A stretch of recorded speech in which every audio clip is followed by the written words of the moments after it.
السلام علیکم ورحمۃ اللہ وبرکاتہ۔ میرے محترم دوستو، بگڑے حالات کی اصلاح کیسے ممکن ہے؟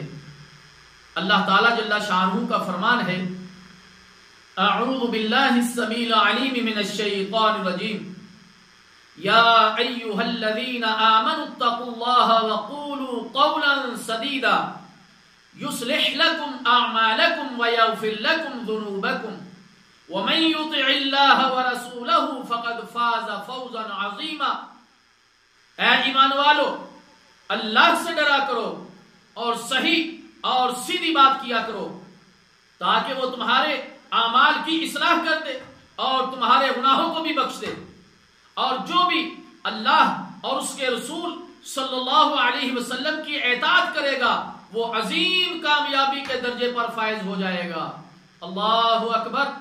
میرے محترم دوستو، یہ آیت اس طرف اشارہ کرتی ہے کہ ہم ہر وقت اپنے دلوں میں اللہ کا ڈر پیدا کریں، اور جب بھی کسی کے ساتھ بات کریں تو صحیح اور سیدھی بات کریں۔ جب ہم یہ کام کریں گے تو پھر ہمارا رب ہمارے اعمال کی اصلاح فرما دے گا، اور دوسرا انعام یہ ملے گا کہ گناہوں کو بھی معاف کر دے گا۔ اللہ اکبر۔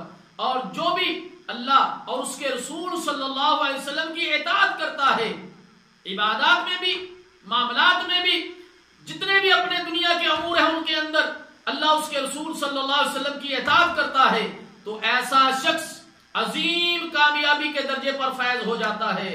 اللہ اکبر۔ اللہ تعالیٰ جل شانہ سے دعا ہے کہ اللہ تعالیٰ ہمیں اپنے دلوں میں اللہ کا خوف پیدا کرنے کی توفیق عطا فرمائے، اور ہمیں صحیح اور سیدھی بات کرنے کی توفیق عطا فرمائے، اور اللہ اور اس کے رسول صلی اللہ علیہ وسلم کی اطاعت کرنے کی توفیق عطا فرمائے۔ والسلام علیکم ورحمۃ اللہ وبرکاتہ۔